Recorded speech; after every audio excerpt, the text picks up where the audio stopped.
Eu quero falar hoje sobre um assunto bastante delicado e também pontual. Um assunto que diz respeito àquelas pessoas que um dia estiveram dentro de um templo, fizeram parte de uma instituição religiosa e hoje não se encontram mais dentro desse cenário religioso.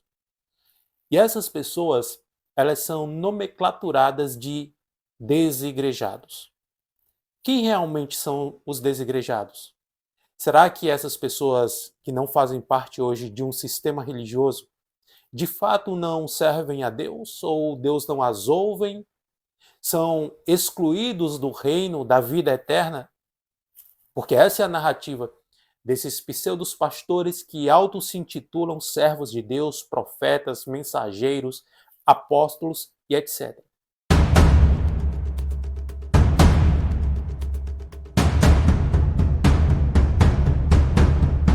Para você que não me conhece ainda, eu sou Júnior Castro. Este é o canal A Luz da Torá. Aqui nós sempre fazemos a apresentação de materiais teológicos de alta relevância e também trazemos mensagens como esta que eu quero falar para você agora. O grande êxodo evangélico. A pergunta é: por que tantos cristãos estão deixando as suas igrejas institucionais? Existe uma pergunta que tem provocado debates cada vez mais intensos dentro do meio evangélico institucional. Por que esses crentes estão deixando as suas igrejas de forma massiva? Se você perguntar a qualquer líder de uma mega igreja moderna por que isso está acontecendo, por que tanta gente está saindo, abandonando os bancos de suas congregações, a resposta que virá do altar será sempre a mesma. Eles vão inflar o peito, assumir um tom de superioridade moral e dizer que essas pessoas simplesmente esfriaram na fé. Não quiseram pagar o preço, se rebelaram contra a autoridade ou foram seduzidas simplesmente pelo mundo.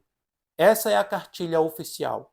A resposta ensaiada do sistema para invadir e difamar qualquer um que ouse a cruzar a porta de saída. Mas existe uma verdade profundamente incômoda, um fato irrefutável que a liderança corporativa tem pavor absoluto de admitir publicamente. O atual e gigantesco êxodo evangélico. Isso não está sendo liderado por pessoas que perderam o amor e o temor a Deus. Muito pelo contrário. Quem está esvaziando os templos de alvenaria, entregando as credenciais de obreiro e dando as costas para todo o sistema religioso institucional não são os desviados. São os verdadeiros discípulos e os mais fiéis, aqueles que são dedicados, os quais oram e, principalmente, os que mais leem e conhecem as Escrituras. O que de fato está acontecendo hoje não é uma fuga de pessoas fracas, é o despertar de pessoas que estão exaustas, pessoas que não suportam mais o teatro de luzes, a mercantilização do sagrado, a substituição da essência de Yeshua por um CNPJ, uma planilha de metas. São homens e mulheres que amam tanto a Yeshua que o estômago revira ao ver o nome dele sendo usado para construir impérios financeiros particulares e afagar o ego de líderes intocáveis. Se você tomou a decisão dolorosa de se afastar do sistema e tem se sentido sozinho nos últimos tempos, carregando no peito o peso da culpa e do julgamento que eles jogam nas costas das pessoas, eu preciso que você preste muita atenção. Eu quero rasgar o véu da falsa santidade institucional. Nós vamos expor com uma precisão cirúrgica os verdadeiros e sombrios motivos que estão fazendo com que os verdadeiros discípulos, os filhos de Deus, estejam se afastando dos prédios modernos. Nós vamos desmascarar as facções gospel, o abuso de poder, a superficialidade do palco e o adoecimento mental causado pelas corporações. Hoje, a narrativa deles cai por terra, meu irmão, porque a sua ferida vai começar a cicatrizar e a sua fé finalmente vai voltar a respirar livre. A primeira grande verdade que o sistema corporativo ele tenta sufocar a todo custo é que a religião moderna se transformou em uma implacável máquina de moer gente. Os crentes que são mais sinceros não estão saindo porque deixaram de crer na Bíblia ou ainda porque o amor a Deus se apagou em seus corações. Na verdade, Eles estão fugindo porque foram sugados por uma engrenagem fria que confunde deliberadamente a comunhão com o ativismo institucional desenfreado.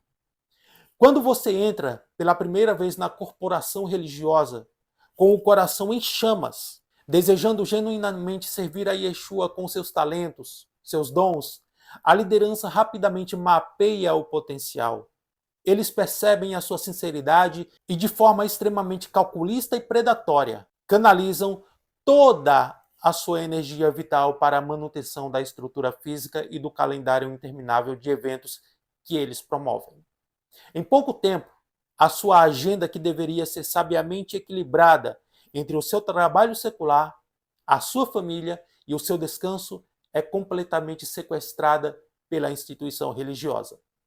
Preste muita atenção em como o golpe do ativismo obrigatório ele acontece. Eles te convencem, através de ministrações semanais, de que estar dentro do prédio de segunda a segunda é o sinônimo máximo da aprovação de Deus sobre a sua vida. É o ensaio do ministério de louvor na terça, o culto de libertação e quebra de maldições na quarta-feira, a reunião obrigatória de obreiros na sexta-feira, o mutirão de limpeza no sábado pela manhã, a vigília à noite e, finalmente, a maratona extenuante de 3 cultos de domingo. Você é posicionado em uma esteira de produção interminável, onde a métrica do seu valor não é o seu caráter, a sua paz na sua casa ou a saúde da sua mente, mas sim o número de horas não remuneradas que você dedica para manter o império do líder funcionando. A mentira mais cruel e perversa que eles cravam no fundo da sua consciência é a seguinte frase manipuladora: você não está fazendo isso para os homens, você está fazendo para Deus. Essa é a ferramenta de chantagem emocional perfeita, um verdadeiro estelionato espiritual. O líder abusivo usa o nome sagrado e inquestionável do eterno Deus para blindar a própria agenda corporativa de qualquer um que venha a criticar. Afinal, se você está esgotado, se os seus filhos estão implorando pela sua presença em casa, ou se você simplesmente precisa de um final de semana de descanso absoluto, a resposta do altar ela é implacável. Você é sumariamente rotulado como alguém que colocou a mão no arado e olhou para trás. Um crente preguiçoso e que não quer pagar o preço pela obra do Senhor. Mas vamos olhar para a bússola inerrante da verdade, que são as Escrituras Sagradas. Meu irmão, Yeshua, o nosso Messias, o Filho do Deus vivo, frequentemente e propositalmente se retirava das multidões para descansar e orar em profundo silêncio. Ele valorizava tanto a pausa, a contemplação e o relacionamento real com Deus, que o mestre nunca veio à Terra fundar uma multifuncional baseada no esgotamento físico das pessoas. Aquele jugo pesado que traz culpa através das escalas de serviço militarizadas, elas pertencem exclusivamente aos fariseus modernos. O crente fiel, depois de anos girando nessa roda e perdendo a sua saúde, finalmente ele desperta. Ele olha ao redor e nota que, em um instante que ele adoece ou precisa se afastar por uma crise familiar, ele é descartado e imediatamente substituído na escala por outro voluntário que tenha uma nova energia. A corporação não te ama, ela ama a sua utilidade. Quando essa ficha cai, o justo arruma as malas e vai embora para salvar sua própria sanidade mental. Mas o esgotamento é apenas o primeiro nível de decepção. O segundo e mais avassalador motivo da fuga dos fiéis é o choque frontal com o mercado da fé e a transformação do púlpito em um palco de espetáculo. Quando o crente desperta da exaustão física, da roda de moer pessoas, a visão dele se torna dolorosamente nítida. Ele pisca os olhos, olha para o altar e percebe que o espaço que deveria ser consagrado para a pregação do arrependimento, da redenção e da graça foi transformado de forma rasteira em um balcão de negócios. E é exatamente nesse momento que ocorre o segundo grande choque que impulsiona o êxodo dos fiéis, a metamorfose agressiva do púlpito em um palco de entretenimento e da congregação de uma mera plateia de consumidores passivos. Na estética vazia e comercial que dominou o sistema moderno, a prioridade absoluta da liderança deixou há muito tempo de ser a profundidade negociável das escrituras e passou a ser a experiência sensorial do cliente. A luz do ambiente precisa estar milimetricamente calculada. O telão de LED ostenta a tecnologia mais cara do mercado. Os graves da banda precisam vibrar no peito para induzir um estado de transe emocional coletivo. E a equipe de mídia de alta performance não perde um único ângulo favorável do show. O verdadeiro e contundente evangelho da cruz, ele foi sumariamente substituído por palestras motivacionais rasas, desenhadas por equipes de marketing para garantir que você saia do galpão entretido o suficiente para voltar na semana seguinte. E claro, passar o seu cartão de crédito na máquina da instituição. E bem no centro geométrico de todo esse espetáculo milionário, ergue-se a figura intocável do líder contemporâneo, o pastor, o verdadeiro, aquele cocheiro de ovelhas que conhecia a angústia e o nome da sua comunidade foi extinto pelo sistema. Andam cercados por seguranças no próprio templo. Entram por uma porta exclusiva para não tocarem no povo. Sentam em poltronas VIP e jamais se misturam com o trabalhador comum. Eles cobram cachês exorbitantes para pregar a mensagem que Yeshua ordenou que fosse entregue de forma gratuita. O contraste com a vida do verdadeiro mestre, ela é gritante. E para quem conhecem a Bíblia Sagrada a fundo, é absolutamente revoltante. O Filho de Deus, sendo o dono de todo o universo, dobrou os joelhos e lavou os pés sujos dos seus amigos. Ele caminhava na poeira com os leprosos, chorava junto ao túmulo dos enlutados e dividia a mesa com os pátrias da sociedade. E Yeshua não cobrava ingresso VIP para o Sermão do Monte.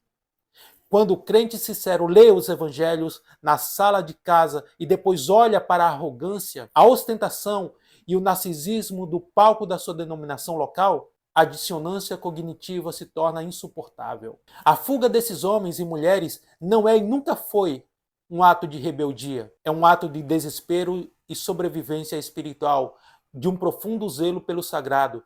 Eles se recusam a continuar financiando um teatro de ilusões que comercializa a graça e usa o santo nome do Senhor como logotipo de uma franquia lucrativa. Eles saem porque estão famintos pelo pão da vida e não pelo fast food artificial e indigesto servido nesses palanques de vaidade. Contudo, quando essas ovelhas fiel tentam questionar a superficialidade da estrutura, usando a própria Bíblia Sagrada como base, a liderança entra em pânico, um colapso total, para calar o questionador. O sistema aciona sua ferramenta mais autoritária e covarde. É a ditadura do não toqueis no ungido e a blindagem da falsa autoridade. Quando a venda cai e o crente maduro percebe o mercado da fé operando diante dos seus olhos, um abandono motivado por um amor genuíno à comunidade, por um zelo profundo pelas Escrituras. Ele faz o que a própria Bíblia ela ordena. Ele abre as Escrituras, aponta as contradições entre a vida luxuosa da liderança e a simplicidade de Yeshua e pede explicações lógicas sobre o destino dos recursos e a superficialidade das pregações. E é exatamente nesse momento que a corporação religiosa revela a sua face mais sombria e autoritária. O sistema institucional não admite ser auditado. Para esmagar rapidamente qualquer faísca de senso crítico e calar o questionador, o líder abusivo saca a arma de manipulação mais covarde do seu arsenal teológico. Ele assume o altar, assume uma postura de intocável e dispara a frase que paralisa a ovelha pelo medo. Não toqueis no ungido do Senhor.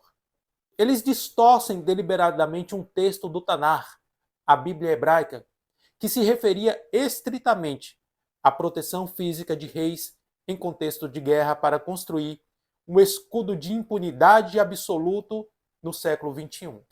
Preste muita atenção na monstruosidade dessa distorção. A liderança corporativa usa esse versículo para se declarar acima de qualquer julgamento moral, ético ou bíblico.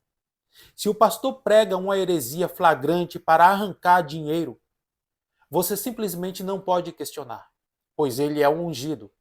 Se a instituição desvia os recursos que deveriam alimentar os vulneráveis para reformar palco de LED, você deve se calar, porque Deus vai cobrar dele.